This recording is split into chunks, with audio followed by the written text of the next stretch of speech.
下话不啦画画阿么啥阿我李苏我都知道话ไปแล้ว阿我李苏我ปากกาโกโง่ไม่ยาสถานี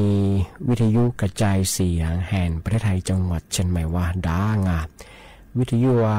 ดูจะมาเพื่อยี่ระบบยา AM ยี่ความถี่ยาที่ตูลี่ยาฉีดสื่อถูกให้กว่าดูจักอาทิตย์ทาว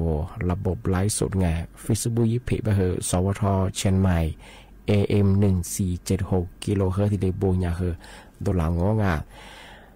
ในแนวยาชมมู่ควานีจิมู่ว่าคือถือว่าด้วยงาอาทินี้ที่มู่เราไม่ยาหนีมู่ควานีสามโมที่ยี่มาหนีควาด้วยในแนวถือว่าที่มู่เราถือว่านาที่ยี่ควานี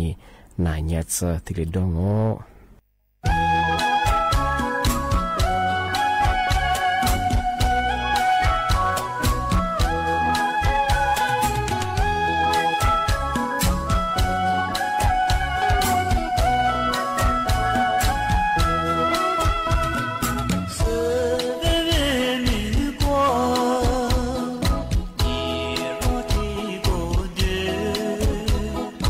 你若莫着不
小伙ว่าก็จะมาได้ชัวร์กันเนี่ยแบบจะตัวเมียไงยาอาหารห้าหมู่แบบมาที่ปีละ小伙ว่าเอาเวลาชุบแบบมันเนี่ยมาจำมาดูมาดังไงก็จะ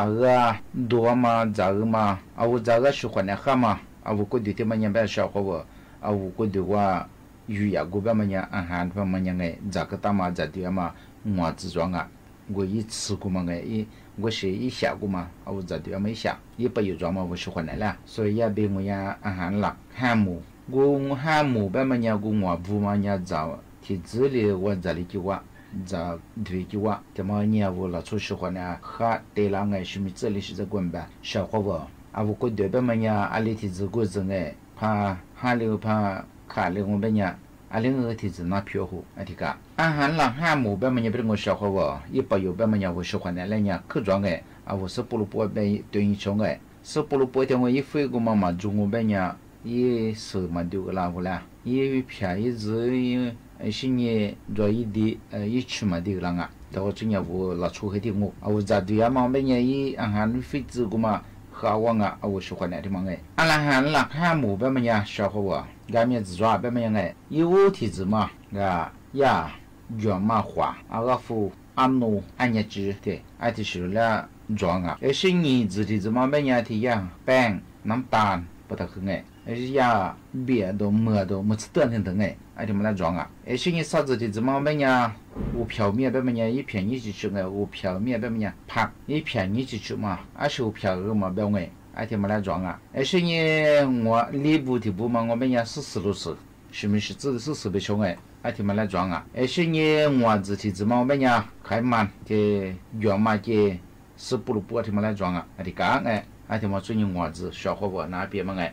我子嘛对我们呀一给我就做比嘛，里提子嘛里抓，里小鱼呀别嘛哎，小伙伴，因为提子嘛别我的呀原嘛花，别嘛呀，俺别花，俺你花，俺花，俺花。我花小子嘛花，我咋么哎？现一看呢，也别花，我一看那个嘛，有我的一妹妹，现一里天东哎，现一年馒头，现一副等等，就嘛我们讲过呀，阿夫、安夫，等等哎，娘夫等等啊，现的时候我漂亮装嘛，我们讲的呀，安诺伊嘛是做了嘛哎，的呀脱凉脱口。托里松，安努是安努你吃，也得说努，点头个最近当啊，但是和安努来打嘛，就先有个呀，俺也知，这呀属下当的哎，俺也只有个保安下当的，俺他妈组长啊，阿哥嘛每年不有办法也是有呀小伙啊，阿我过的花的嘛，嘛对了嘛，也嘛比了嘛哎，阿哥嘛来你也保罗，阿哥嘛来也喝了酱啊，阿哥嘛也做了酱啊，阿哥嘛也不，阿哥嘛下都别凶哎。你这个嘛一张啊，有些阿公头，别么你不有别么样哎，电话没讲过呀，他那个组长嘛没讲过，你别话别出发嘛都哎，些你呀可能我别讲啊不喜欢呢，喝了这个哎，这下装嘛，有时就嘛一下啊我有多不拉都只是不拉嘛，只是对了嘛。啊，等等啊，等等，我们家小伙伴啊，我人家我们家把我这我们家一乌拉木拉上啊，是个得乌拉啊，是呢，你不提不嘛，我们家的呀，目的上我们家下，没从个下猪肚，对嘛，我们家呀，咋弄咋去，是咋和我说下大嘛哎，咋和没多嘛个小伙伴，咋和咋多，是呢，半上不烂的哎，是怎么，或者一半下大嘛。阿汉提呀，半个专业都那么年不我他妈和人提呀，ก๋วยเตี๋ยว做，美西做，等等哎，可能搬做，是么子得动哎，是怎么等等？他妈我们呀，我ก๋วยเตี๋ยว我一下做多，พลังงานไปช่วง哎，พลังงานไป嘛，我ก๋วยเตี๋ยว我他妈装我们呀，拉出个嘛下装啊，是有个一块得当啊，他们个下做多哎，是呢，阿汉目的啥么呀？啥不提不嘛，我们呀他妈也不啊。啊，我觉得话每一路样哎，啊，我学一挂都不上哎，啊，我觉得话一挂数，听头嘛我们呀，我便宜吃， และดามาชิมิจูเพียผักบุ้งผักกาดผักคะน้าตำลึงผัดตำลึงที่หนึ่งไอ้ชิญกุยาฟัดทองแบบมันยาฟิสวุฒิหาดูสิที่เดียวที่มาไม่ไปอยู่จูดูแบบมันยาวิสุขนั่นแหละไงแต่ละมาเอาวิชาแต่ละมาไงเอาวิสุขอีผิวขวาที่มามีสิ่งที่เธอเลี้ยง此俩的话俩对郎啊他妈也是照顾我也哈郎啊也是他妈面郎啊然后这年拉出也是换来他妈面郎哈我们也两个换两啊啊为拉出关于自己和俩的对郎哎啊什么啊我听他讲莫我换来别穷哎我拉出的别呀莫来几整啊嘛啊所以他妈找别啊我换俩别呀对牛们也是绿当啊哎他妈的ไอ้ที่เลี้ยงไอ้ที่มาที่อาศัยหมู่ที่3ไงหมู่ที่4แบบมันยังเป็นคนชาวเขาว่าอาวุธก็เดี๋ยวว่าเย่กว่ามาเป็นยังที่มาคือยังแบบที่ยา40ที่มันเป็นยังมะละกอแบบมันยังมันจะพูดสิสิ่งนี้ก็มาสิมาว่าสิมุสิมะกาสิท่าสิสิ่งนี้40เป็นช่วงไงก็ส่วนที่เป็นแบบมันยังที่มีแบบกว่ายังไปอยู่เป็นยังไอ้ที่มันเป็นยังว่าชาวคนนั้นเลยยี่辅助啊ไอ้สิ่งนั้นแหละก็ดูไอ้สิ่งที่中เป็นยังว่า下我说回来的嘛，我觉得的嘛，两个西郎啊，是年我面是皮花的头和对啦两郎啊，他们和呀目的是么哎，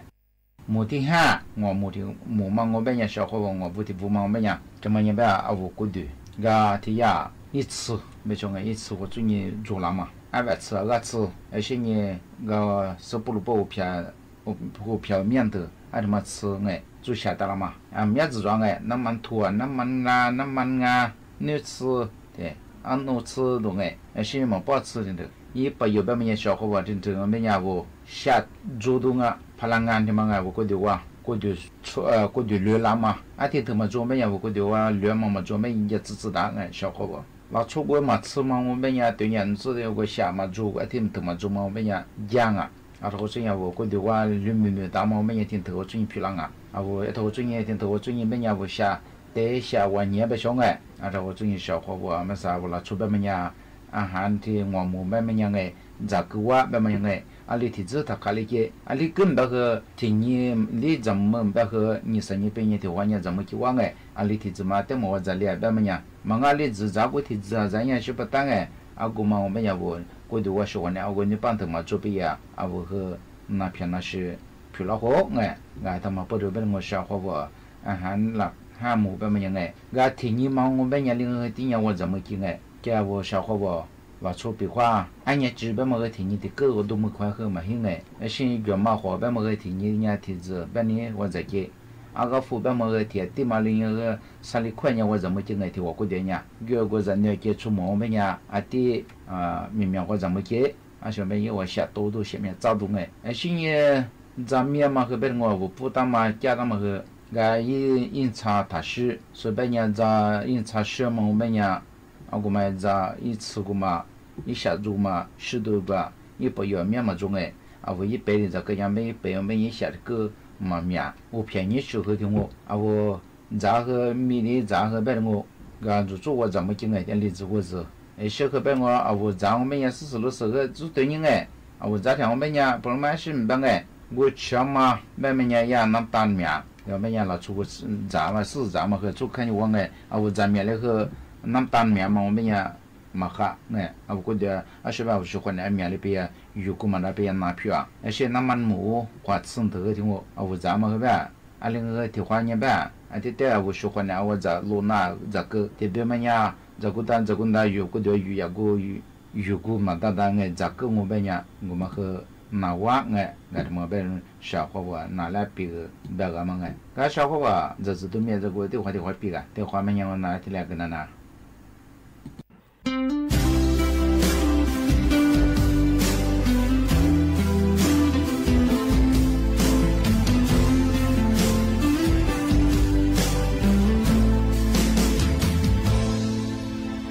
阿多扎比我的努哈加马的。我罗摩尼玛西，我苗表明努贝都阿扎扎起了，努门的光我的你我罗表明，努尼玛关啊。すでになべぬにまびぬぬにあじにわてまんがべわぬにてかぎれわてよてみりくはあむくぶわみぬてまにぬ我努力的高举嘞，我提用的米里克哈，阿们古不暖米，我的米亮嘞。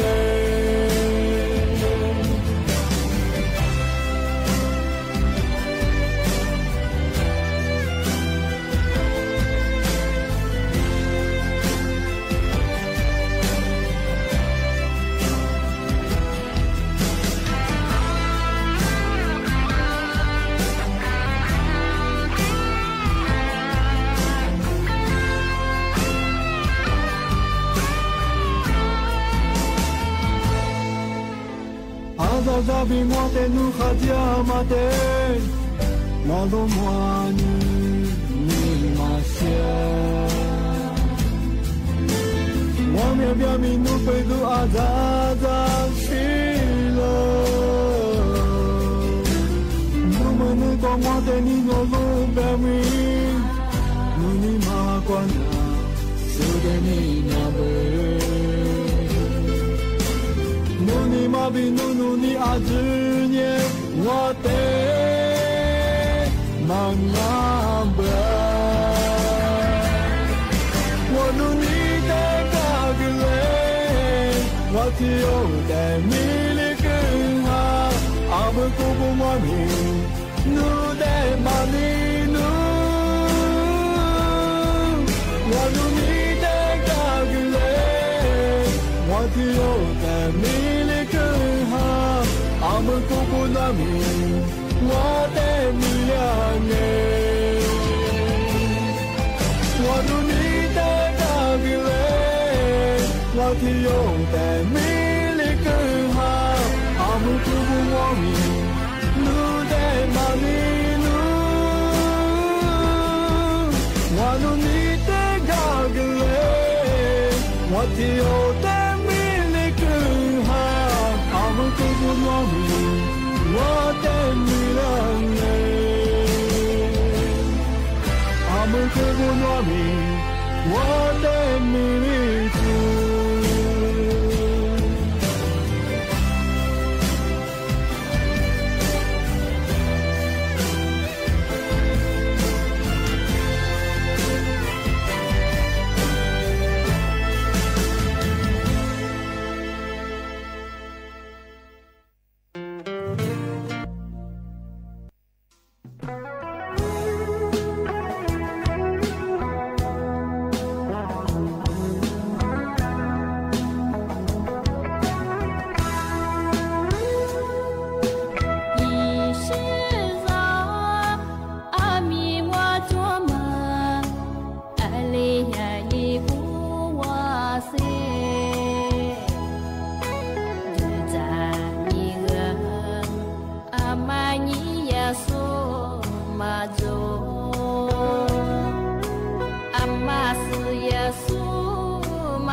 เรื่องพรบ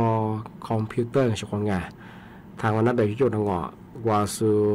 ยูบีงอรูปภาพจุดเพกคลิปวิดีโอหรืองอข้อมูลจุดเพกแต่ละเงี้ยเอาสร้างบัญชีปลอยิ่งสุดแล้วคือจะมางอสุดแล้วหลอกลวงยังมันจะคือมีความผิดงานพรบจัวเฉพาะงานจำคุกงานไม่เกิน3 ปีแบงอาทิตย์ยังคือปรับไม่เกิน200,000 บาทปีว่าสู่คือภาษีหายแบงงานกว่ายี่เจ้าของยี่สภาพผมมันยังคือเวลาคือสู่ดำเนินงอคดีที่ได้ยินนั่งอาทิตย์เป็นยังเฉพาะงานมาคือจำมงนูปีว่านูสู่พคือชอบคืองอสุดแล้วคือไว้สภาพจบคือสภาพในนี้สู่เกิดก้าเกิดยังมันเกิดยังมังมาคือเตียงจำมงมาสัตว์ก็คือเอาเฟซบุ๊กแบงระบบออนไลน์ก็คือเอาอาชีพมาพวกเยอะคืองอถึงมาเกอร์คือไงเราช่วยเบื่องอสู้สุดแล้วมันพอมาขอได้ว่ามันยังคือจะซื้อสภาพภาษีหายก็คือเอาแล้วคือสู้แจ้งควายหน้างอาทิตย์มันยังคือมาคือจำมงเฉพาะงานอาทิตย์บ้างก็มันยังนี่เนี่ยคือเอาเฉพาะงานปีมาคือที่แล้วจงอาทิตย์บ้างคือจ้าที่มูลค่าหนีมุขวานี่3 วันแต่ความมูลค่าเอาเฉพาะท่าวิทยุนาสูที่ท่าไลฟ์สวยตีสุดก็คือคือบ่มงนั่นแหละคือจะชื่อจอมาผู้จะชื่อว่าคือมีว่าจะชื่อความอาทิตย์นี้คือเอาคือด้วยคืออะไรก็เยอะยีระยะคือข้อกุยเยอะความอาทิตย์บ้างนี่เนี่ยคือทัศน์เดี๋ยวนั้นที่ของว่าเฉพาะ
Hãy subscribe cho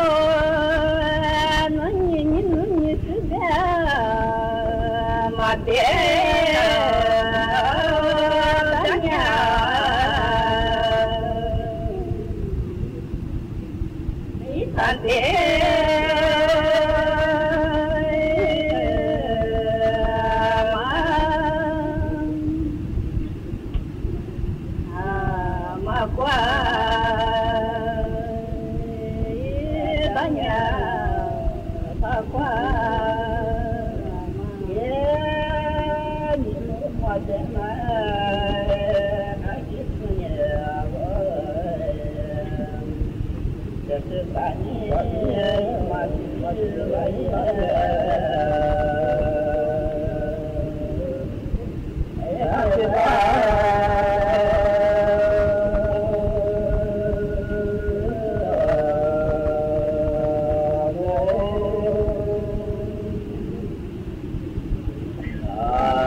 không bỏ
lỡ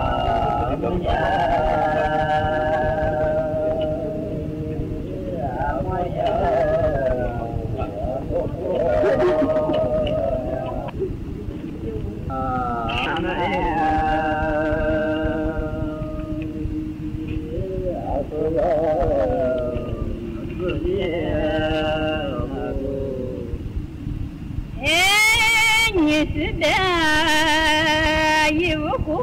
بضوت لودك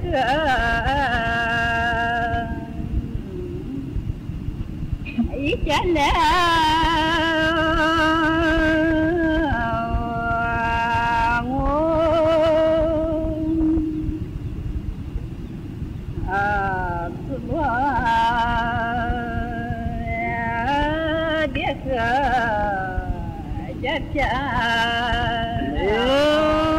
Mangaba besafusa betini shoga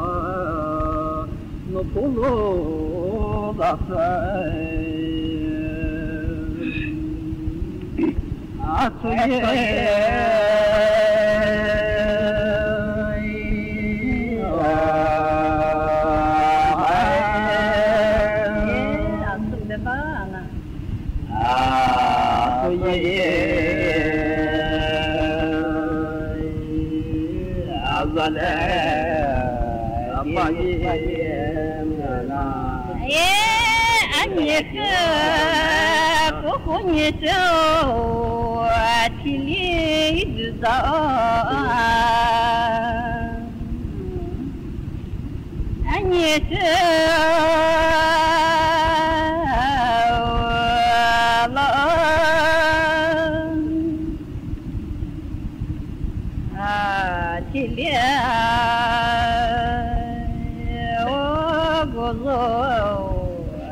ที่นี่สถานีวิทยุกระจายเสียงแห่งประเทศไทยต่อไปเสนอข่าวซึ่งมีหัวข้อข่าวดังนี้รองนายกรัฐมนตรีและรัฐมนตรีว่าการกระทรวงการคลังเปิดเผยผลการเจรจามาตรการด้านภาษีร่วมกับสหรัฐได้ผลตอบรับที่ดีสำนักงานสภาความมั่นคงแห่งชาติยังไม่พิจารณาเปิดจุดผ่อนปรนการค้าชายแดนไทยกัมพูชาพร้อมมอบอำนาจให้รัฐมนตรีช่วยว่าการกระทรวงกลาโหมเป็นผู้หาแนวทางคลี่คลายสถานการณ์แบบเบ็ดเสร็จกลุ่มติดอาวุธฮามาสประกาศพร้อมเริ่มการเจรจาหยุดยิงในฉนวนกาซารอบใหม่โดยทันที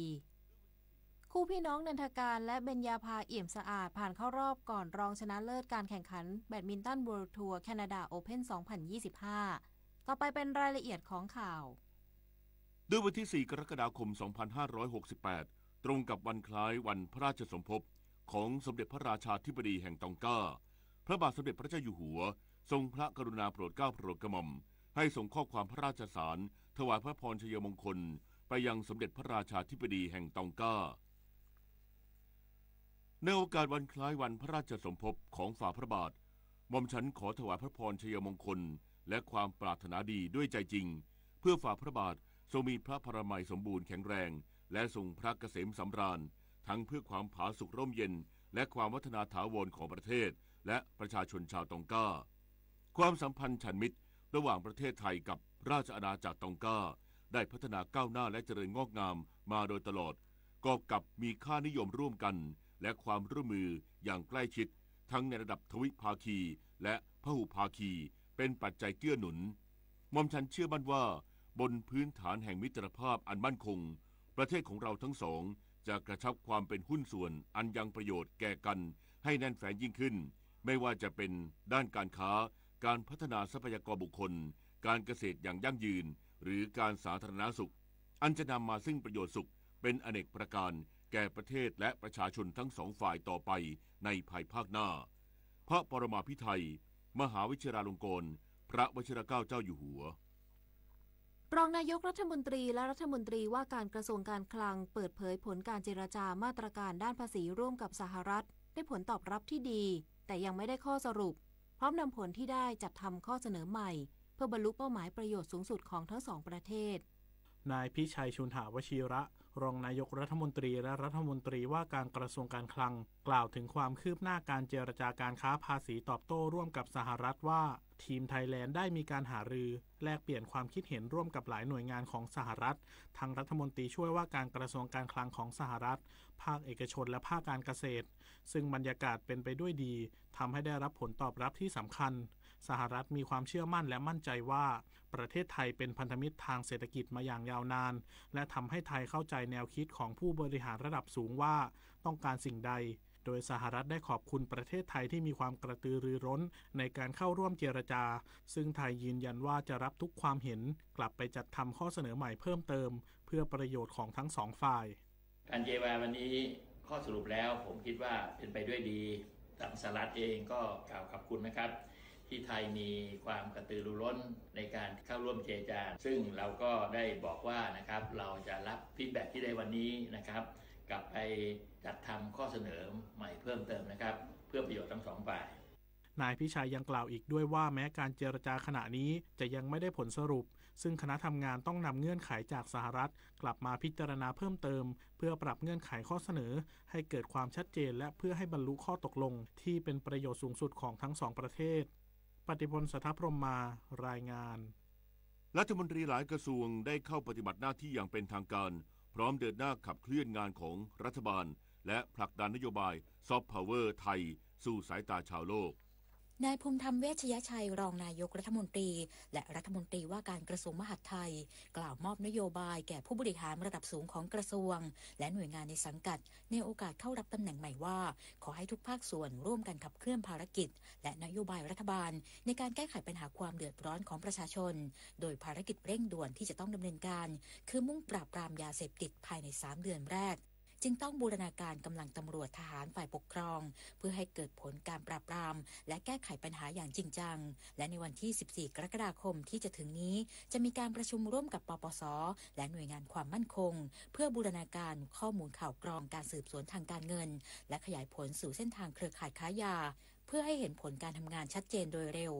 ผมให้นโยบายเรื่องยาเสพติดเป็นเรื่องหลักอันดับแรกนะครับต้องร่วมมือกันแล้วก็ได้พูดแล้วว่าภายในเนี่ยผมไม่ต้องการเห็นสิงห์ดำสิงห์แดงสิงห์ขาวสิงห์ทองสีน้ำเงินทั้งนั้นผมอยากเห็นสิงห์มหาดไทยคือร่วมมือใจเป็นหนึ่งเดียวแล้วก็ช่วยกันแก้ปัญหาด้านนางสาวแพทองธารชินวัตรนายกรัฐมนตรีและรัฐมนตรีว่าการกระทรวงวัฒนธรรมกล่าวว่าได้มีการเน้นย้ำในที่ประชุมร่วมกับคณะผู้บริหารกระทรวงวัฒนธรรมนัดแรกในหลายเรื่องที่จะช่วยผลักดันซึ่งสิ่งแรกที่จะดำเนินการคือการผลักดันนโยบายซอฟต์พาวเวอร์รวมถึงมาตรการภาษีให้ผู้ประกอบการต่างประเทศที่เข้ามาถ่ายทำภาพยนตร์ในไทยกว่า30%และให้ผู้ประกอบการไทยได้รับเงินคืนเช่นกันซึ่งจะเป็นการสนับสนุนการสร้างภาพยนตร์ไทยเผยแพร่ซอฟต์พาวเวอร์ไทยสู่สายตาชาวโลกได้จัดทำในเรื่องของการมี cash rebate สำหรับต่างชาติที่มาถ่ายทำหนังที่เมืองไทยก็สนับสนุนไป 30% ของ cash rebate เพราะฉะนั้นเนี่ยอยากทำในเรื่องของคนไทยด้วยที่คนไทยทำหนังกันเองสนับสนุนหนังไทยให้ไปไกลได้มากกว่านี้ก็มีเรื่องอะไรที่ควรจะ support ต่อเนื่องนะคะก็อยากจะส่งเสริม soft power โดยเฉพาะหนังไทยให้ไปไกลมากยิ่งขึ้น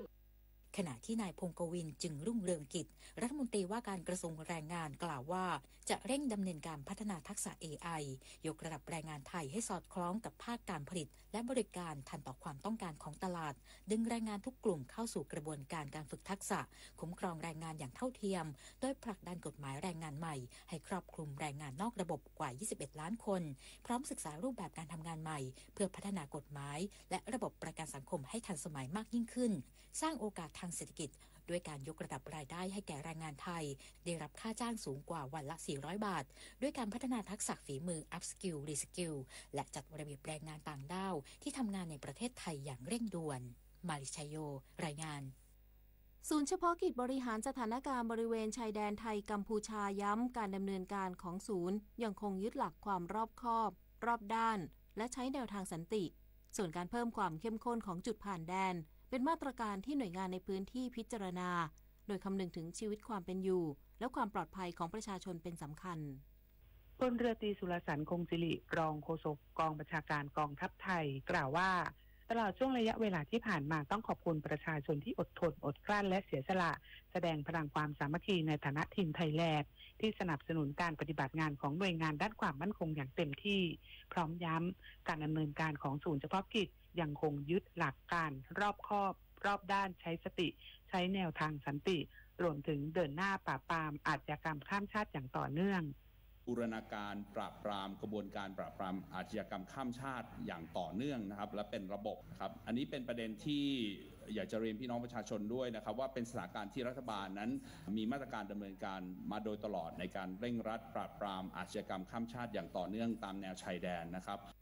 ด้านนางมาลาตีและลิตาอันดาโมรองอธิบดีกรมสารนิเทศและโฆษกกระทรวงการต่างประเทศกล่าวด้วยว่าสถานการณ์การควบคุมจุดผ่านแดนในช่วง 2-3 วันที่ผ่านมาดำเนินการไปอย่างเรียบร้อยการเพิ่มความเข้มข้นของจุดผ่านแดนเป็นมาตรการที่หน่วยงานในพื้นที่พิจารณาอย่างรอบคอบและโปร่งใสคำนึงถึงความเป็นอยู่และความปลอดภัยของประชาชนพร้อมปรับมาตรการให้สอดคล้องกับสถานการณ์ความมั่นคงและความจำเป็นในแต่ละพื้นที่ในภาพรวมใน 2-3 วันที่ผ่านมานะคะก็ยังคงเป็นไปตามความเรียบร้อยสงบขอย้ำว่าการเพิ่มความเข้มข้นของจุดผ่านแดนในขณะนี้นะคะเป็นมาตรการที่หน่วยงานในพื้นที่พิจารณาอย่างรอบคอบและโปร่งใสตามนโยบายที่ได้รับการมอบหมายจากศูนย์สบทก.ส่วนสถานการณ์ที่มีการรายงานข่าวว่าฝ่ายกัมพูชาจะไม่อนุญาตให้ขนส่งสินค้าจากไทยทุกประเภทตามจุดผ่านแดนต่างๆรวมถึงจุดผ่านแดนท่าเรือตามแนวชายแดนไทยกัมพูชานั้นฝ่ายไทยได้ติดตามมาตรการดังกล่าวเพื่อประเมินสถานการณ์ในอนาคตและยืนยันไทยพร้อมเจรจากับฝ่ายกัมพูชา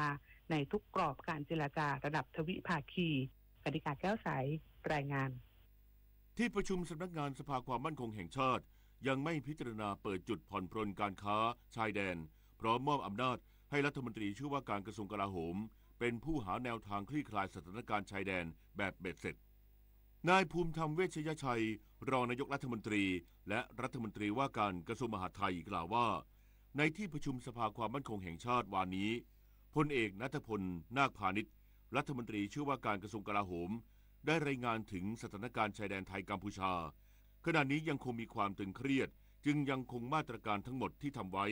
ซึ่งสมช.ได้รับทราบและขอบคุณที่ศูนย์เฉพาะกิจบริหารสถานการณ์ชายแดนไทยกัมพูชาหรือสบทก.ได้ทำงานมาอย่างต่อเนื่องโดยที่ประชุมได้มีมติมอบอำนาจให้รัฐมนตรีช่วยว่าการกระทรวงกลาโหมดูแลรับผิดชอบในรายละเอียดแบบเบ็ดเสร็จพร้อมหารือร่วมกับกองทัพบกและหน่วยงานความมั่นคงเพื่อหาแนวทางคลี่คลายปัญหาและให้นำข้อสรุปเสนอต่อที่ประชุมสมช.ในครั้งถัดไปพร้อมย้ำด้วยว่าในการยกเว้นการพิจารณาเปิดจุดผ่อนปรนการค้าตามแนวชายแดนยังคงเป็นอำนาจสั่งการของสมช.ขณะนี้สถานการณ์ชายแดนก็ยังตึงเครียดอยู่นะครับก็ยังเป็นมาตรการเดิมที่ทำมาแล้วก็วันนี้ก็เป็นการที่สภาความมั่นคงได้รับทราบได้มีมติมอบอำนาจให้ท่านนะครับรับผิดชอบไปดูในรายละเอียดแล้วก็ไปคุยกับทางกองทัพบกด้วยกันเพียงแต่มอบอำนาจให้ในทางรายละเอียดเนี่ยไม่ต้องคอยมารายงานเราแล้วก็มีมติไปแก้ปัญหาคือไปทำให้ได้เบ็ดเสร็จไปพิจารณาไปหาทางออกได้ข้อสรุปก็รีบมาเสนอเรานะครับก็ยังเป็นสมช.อยู่ครับก็สมช.มีอำนาจโดยตรงแต่ให้อำนาจท่านจะไปหาทางออกยังไงจะให้อำนาจท่านไปทำรัฐมนตรีว่าการกระทรวงการท่องเที่ยวและกีฬามั่นใจการเปิดลงทะเบียนเที่ยวไทยคนละครึ่งรอบใหม่ผ่านแอปพลิเคชันทางรัฐจะเกิดความคล่องตัวมากขึ้นล่าสุดมีประชาชนลงทะเบียนสำเร็จแล้วกว่า 1,200,000 รายนายสรวงศ์เทียนทองรัฐมนตรีว่าการกระทรวงการท่องเที่ยวและกีฬาเปิดเผยว่าเมื่อวานนี้ได้สั่งการให้ปิดระบบการลงทะเบียนเที่ยวไทยคนละครึ่ง 2568 ชั่วคราวทั้งหมดทั้ง Amazing Thailand และเว็บไซต์ www.thaikolakring.com สำหรับการลงทะเบียนใหม่เพื่อเร่งย้ายระบบไปแอปพลิเคชันทางรัฐทั้งหมดส่วนประชาชนที่ได้มีการลงทะเบียนสำเร็จแล้วกว่าล้านคนยังสามารถจองโรงแรมเดินทางท่องเที่ยวได้ตามปกติแต่ขอให้ยืนยันตัวตนก่อนการจอง